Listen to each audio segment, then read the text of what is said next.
And I think we are live. Hello and welcome to 12th January. Yeah, we are live. Okay. 12th January TVP Education Seminar. Today we have with us Jan. Jan, are you from Germany? Hi, yeah, I'm from Germany. Nice. Hello. Thanks for joining us. We're just going to go over some live Q&A. I don't have very many questions, so this might be a very quick show, actually. So let's just go ahead and get it started. The first question we have is: the elite want globalization to control the resources around the world. Is it possible that they will use Jacques' idea to convert it all back to hell again, which I imagine means to turn it back into what we currently have or a system that's even worse? So will TVP's technology and ideas and systemic approaches to things possibly be turned back around to actually enslave humanity to a larger extent? That's what I'm getting from this question. Yeah, and that's why our focus is so strong on education. I mean, the further the people are uneducated, the more control an elite group can have. And if you have a scientifically literate population and people that go and work towards the proposals of the Venus Project, it is less likely that that would happen. It's like saying from night to day we will build the Venus Project. No, it's about educating people about this direction, showing them what can be accomplished, and people will then want to move toward this direction. And like I said, it is less probable that that would happen. So I don't see much problem with that. And then there's also a question within this question: Jacques' idea. What exactly is Jacques' idea that he's talking about? Is it the cities, the designs, the systemic approach throughout the world, or is he speaking specifically about the value change that is necessary within humans to even live in a society like a resource-based economy? And if he's talking about that, then that converts exactly what you're talking about. That's through the education. The value change comes through education, and likely other methods that can be discussed for hours and hours. Yeah, Um, but yeah, the education is the first and foremost most important aspect, and that's what we're doing right here. yeah, and also if TVP builds the city tomorrow or the day after, there will be orientation centers that orient people to the type of thinking in the city. They will not put people that have the same thinking nowadays, because they will louse it up and commercialize the city right away. So that's also not going to happen. Exactly. So there is a possibility. That's why 100% of the Venus Project and the ideas Jacques has are not open to the public, because it can be commercialized by industry right now and actually then put locked behind walls or stored away somewhere, through patents and copyrights, and then TVP itself won't even have access to its own ideas or won't be allowed to actually try to implement them. So yeah, that's one of the another whole topic that could take hours to talk about. All right, we good on this question? Nope. All right, next question. Hello, fellow RBE people. Does anyone know a good link explaining TVP's approach to oceanic cleanup? Well, I think on the main website they do have, it's under the technology tab, and you can do look at the sea cities, and there's in-depth explanations. There's also explanations. There's actually a video specifically about sea cities made by the Venus Project, I believe in 2002, 2006 timeframe, and also many of Jacques' lectures actually cover. So just do some Googling, check through YouTube, and you'll find plenty of links pertaining to this. But do you have anything specific on this, Jan? No, not that I know of. Okay. Yeah, TVP's approach to oceanic cleanup. Yeah, I think they've explained it best. I'm not going to go into depth on that one, all right? Let's just let that go. I'll go move on to number 3. What are our current methods and what state is our technology today? Meaning, what could we achieve with what we already know? Well, you want to start on this one, or you want me to go ahead? Yeah, I can go ahead. I mean, today we can manage hydroponics, permaculture. I mean, solar panels, and harness energy from geothermal plants. But I mean, today the focus is on monetary reward and monetary gain. So it is not surprising that these ideas don't get enlarged and perhaps developed for the good of the public, because if you think in profit motive, you are not thinking in sustainability.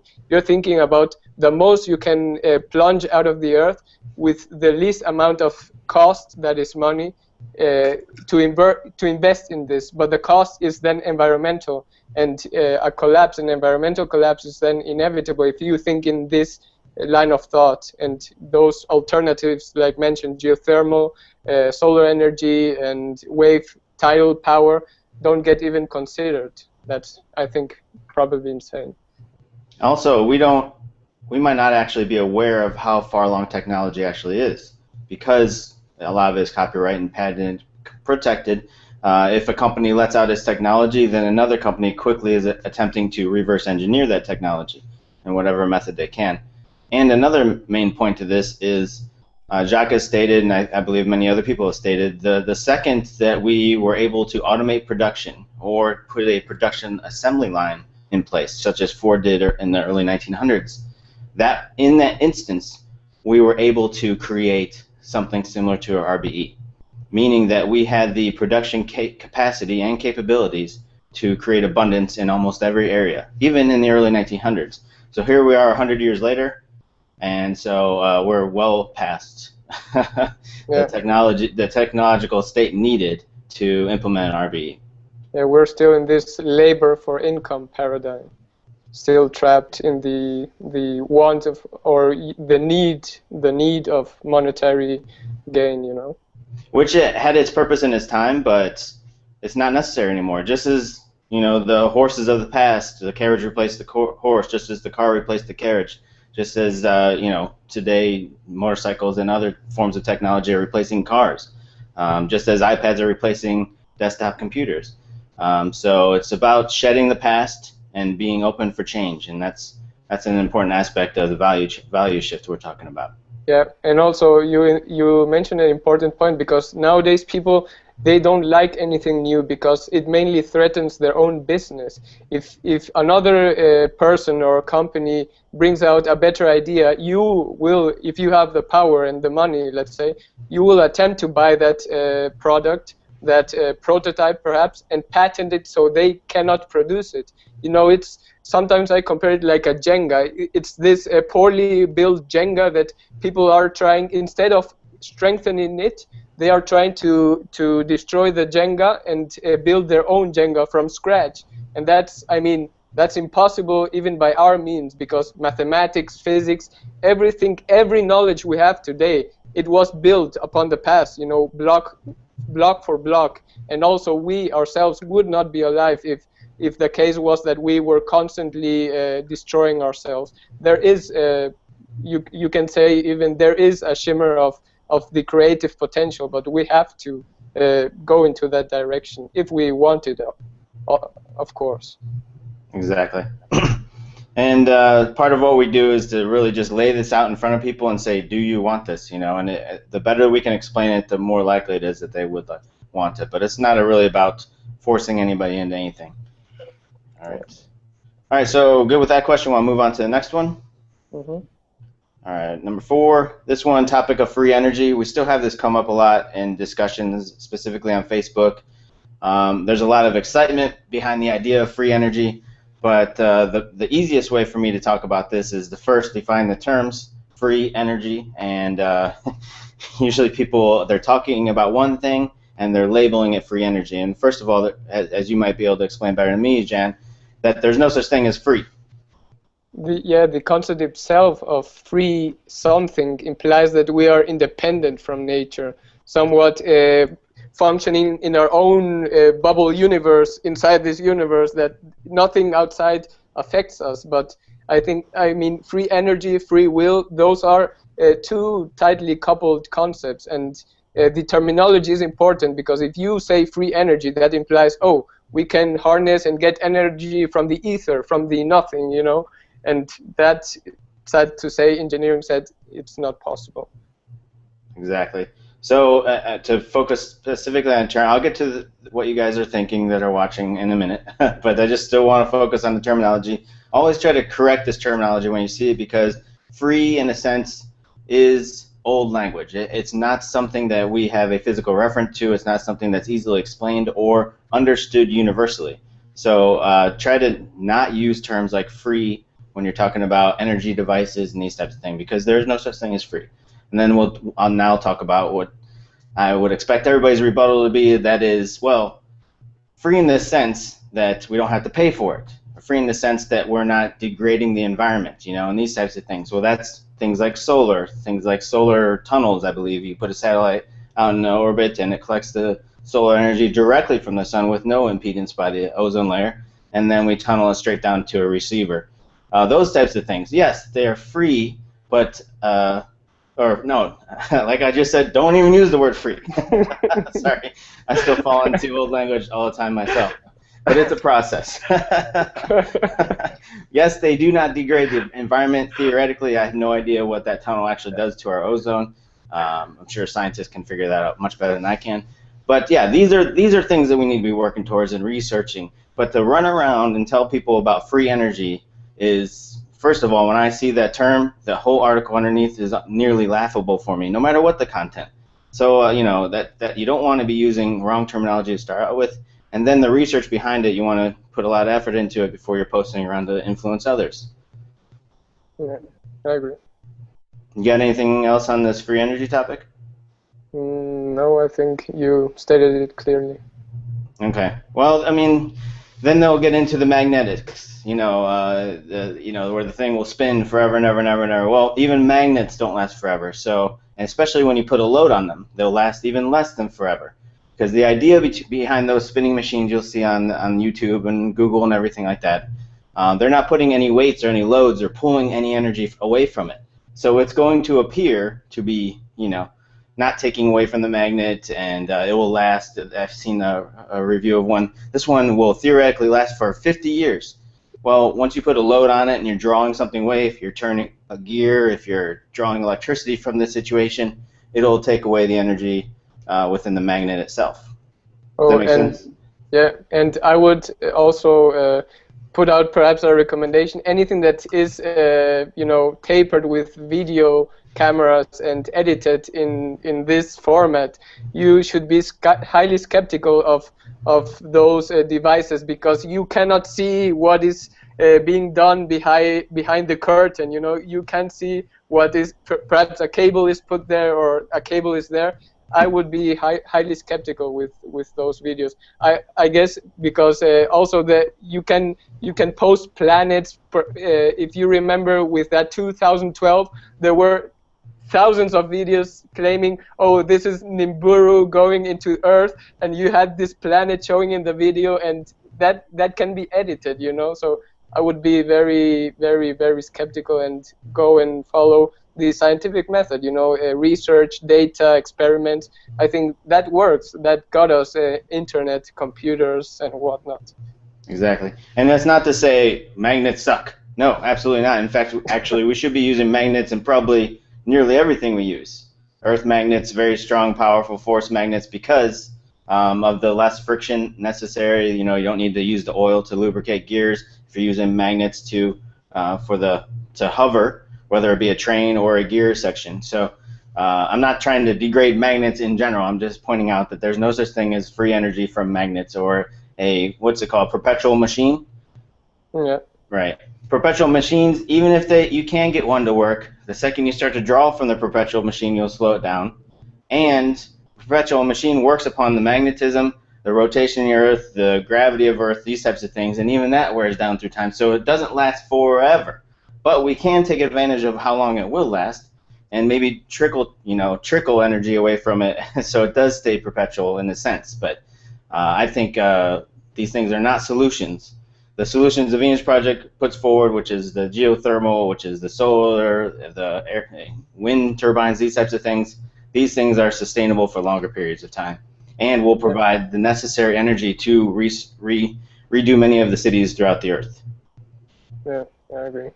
And I mean, the sun, it radiates so much energy per day that we could harness so much of it. But again, the focus is not toward sustainability, efficiency, or maximal energy production or abundance for that matter. It's about profit, and profit is also scarcity-oriented thinking, and even induced scarcity. Sad to say, but that's the reality today. Right, and we could have monetarily free energy, as long as you're using the word monetary free in the beginning. If we work on systemic approaches and towards TVP and RBE to do global systems that collect energy from things like the sun, tidal, geothermal, these types of things. So it can become free to an individual to not have to pay for it, but it is in no way, no sense free from the laws of nature. Yeah. All right, let's wrap it up. Let's go to our last question. How do we get from here to there? Meaning, how do we get to the future of the Venus Project, and what do we do to start it now? Yeah. Well, I hate to repeat, the old saying, but it's informing yourself. It's about learning about these new concepts. It's not like we are going to build this thing tomorrow, and expecting that it will happen anytime soon is also highly disappointing. It can be disappointing because you build up these expectations that do not coincide with reality itself, and then you get disappointed if it doesn't go fast enough as you thought it would be, or people are not doing this or that. Just start learning about this concept, start discussing with other peers, your family, brother, sister, mother, father, and exchange ideas. It's not like we landed on the moon from night to day. It was a process, and so it's this. Okay, we got some lag in your video. So how do we get from here to there? The Venus Project started now. Well, it's on the main website, the aims and proposal of the Venus Project. Their first thing was to build the research center. Second thing is to put out this major motion picture, and that's what we're in the middle of right now. In the middle, they're writing the script. I believe they found some help with certain aspects of it, and there should be some updates and some progress on that very soon. You can always visit thevenusproject.com. On the front page, there should be an update, the most recent updates towards the top, and get your information from there. And we'll try to continue to bring you updates on it. But the major motion picture, the theory behind that, or at least as Jacques has explained, as far as I remember, is that it is the most efficient way, the quickest way, to get people the baseline information about a resource-based economy all across the world, to show them a film as the quickest education tool that he can think of to get the entire world. And then in turn, people will start to learn about this, people will start to educate themselves to a higher degree, and people will begin to want this and begin to implement certain aspects of it, begin to demand it from the governments, begin to, the overall cultural and the value shift might begin from that aspect. So, and then moving on to, the third one is to build the first TVP city. So that becomes much higher likeliness after we have a global society, or the entire globe at least exposed to the idea. Then the idea of the city becomes much more of a possibility through that. So that's what I get from TVP's plan and their aims and proposals. Yeah, and not everyone has to go along with this. It isn't like 100% of the population have to say, oh, we want TVP to happen, so yeah, it will happen. No, you have to reach the key people or key organizations that could make this happen. Perhaps you are the key person to make this happen, but you just don't know it yet. But it's an effort. So if you really want to see this happen, and perhaps in your lifetime, I dare say, then go ahead and try to make it work. Let's find out, Right. Somebody with a very low education has a much lower propensity to push this forward. So we push the idea of raising your education level, exposing yourself to many ideas, and to continue your education, which raises the overall propensity for you to contribute in a meaningful way towards progressing TVP and the world towards a resource-based economy. Yeah, and the aim also, I think, is to do this as broadly as possible in the quickest time possible, the film at least, so that when the biosocial pressures that you mentioned, Sean, kick in, that people lose their jobs, they lose confidence in their politicians, then they will have this alternative, in their set of options, and they will say, oh, this is the best option, we want this, and then they will perhaps demand it from They their can't. They politicians. can't even possibly choose that option if they've never even seen it or heard of it, right? Exactly.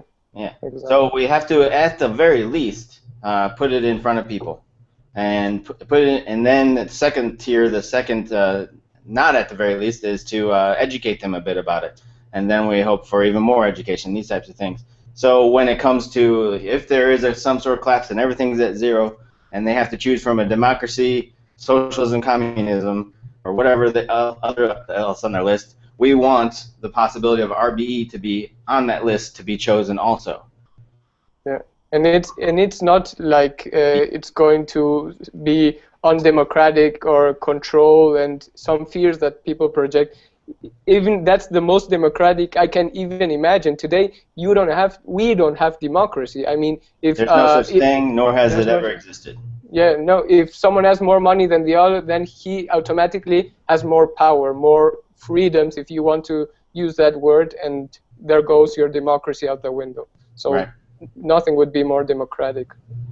Right. It would probably be the closest to that. I mean, or Yeah. at least the most advanced democracy that there has been so far. It in itself is not a democracy. No.